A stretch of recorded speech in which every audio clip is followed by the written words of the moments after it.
Dasar kerajaan tidak boleh terpisah dengan dasar-dasar sebelum ini. Perlu ada kesinambungan dan nilai istiqamah.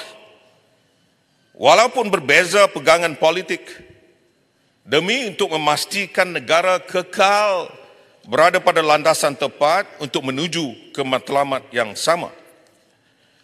Kita tidak mahu sesuatu yang boleh menyebabkan kita semua ini confused.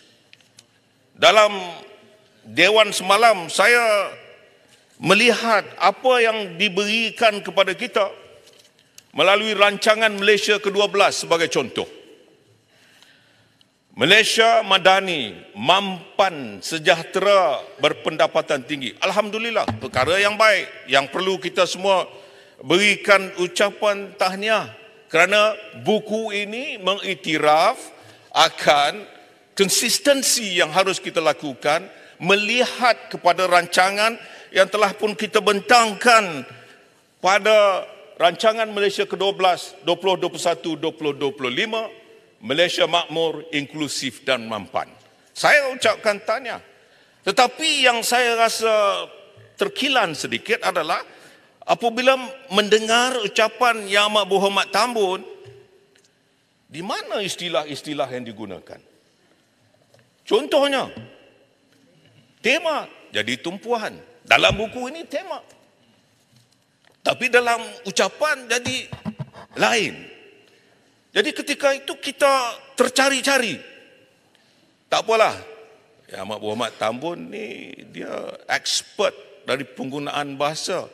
Jadi kita ucapkan tahniah dan syabas, tapi jangan kelirukan sehinggakan buku mana yang harus kita lihat, yang harus kita gunakan. Ya, buku ini kan, alhamdulillah, kitab yang sama, bahasa yang lain-lain. Jadi saya nak sambung bahawa dalam hal ini saya merasakan kajian separa penggal yang dibentangkan Yang Amat Berhormat Tambun semalam adalah bertujuan untuk menilai sama ada sasaran awal rancangan Malaysia ke-12 dicapai ataupun tidak. Sekiranya terdapat keperluan beberapa penyesuaian serta penambahbaikan, boleh kita laksanakan.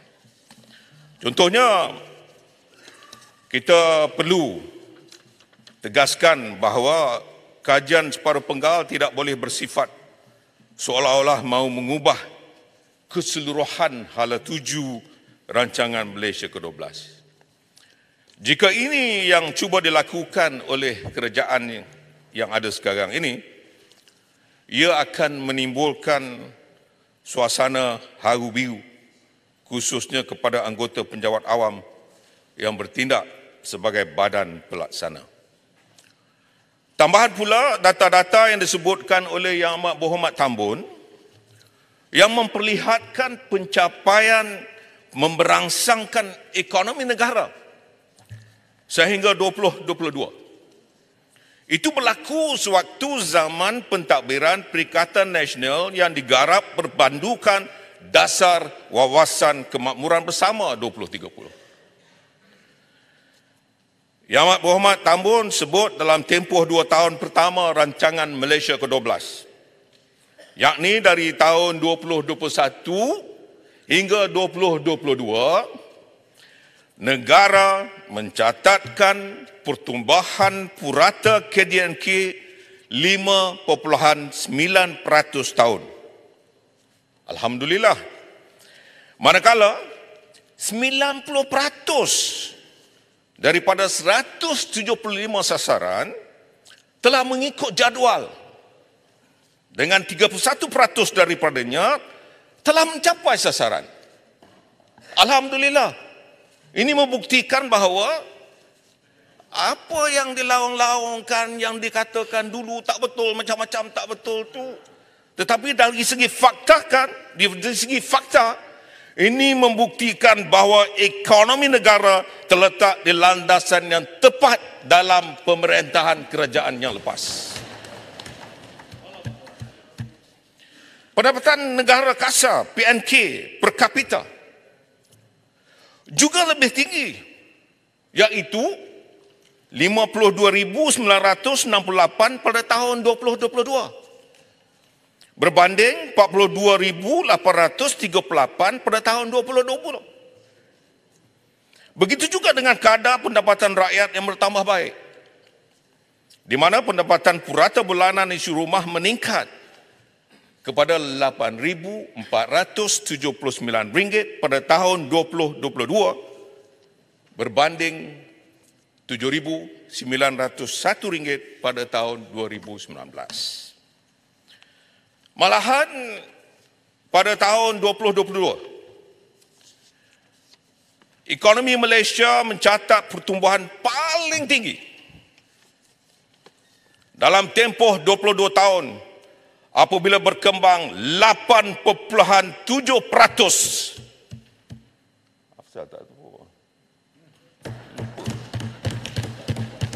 8.7%.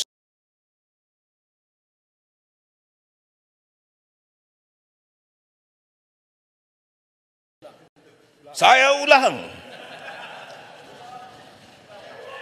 Kami sekarang ni dah mula mengikuti apa yang Yang Amat Berhormat Tambun suka. Saya ulang, pada tahun 2022, ekonomi Malaysia mencatatkan pertumbuhan paling tinggi dalam tempoh 22 tahun apabila berkembang 8.7%.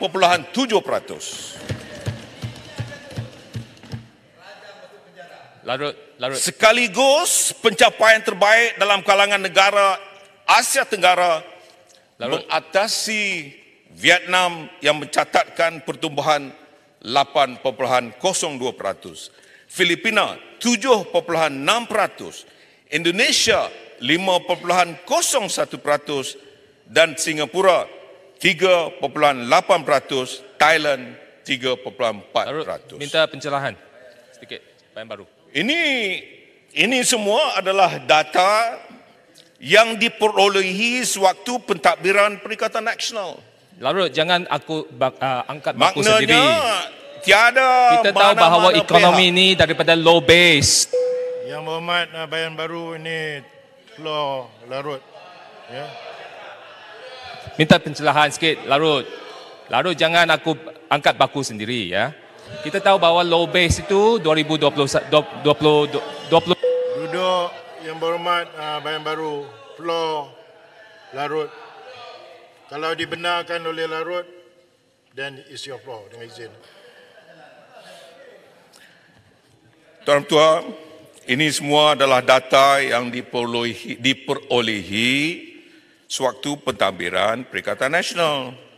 Maknanya tiada mana-mana pihak boleh menidakkan kebolehan serta kejayaan Perikatan Nasional dalam mentadbir negara dan mengurus ekonomi Malaysia. Tak apalah, Yang Amat Berhormat Tambun mungkin berat. Ada ke kerajaan sebelum ni kerajaan Perikatan Nasional? Tapi Larut. fakta... Ada ke kerajaan sebelum ni kerajaan Perikatan Nasional? Yang Berhormat Tampin minta izin dulu pada Larut. Tapi ini fakta dan tetap fakta. Soalnya, jika kerangka ekonomi yang disandarkan kepada dasar wawasan kemakmuran bersama 2030 itu boleh mencapai kejayaan, mengapa dasar tersebut dihapuskan? Ini soalannya.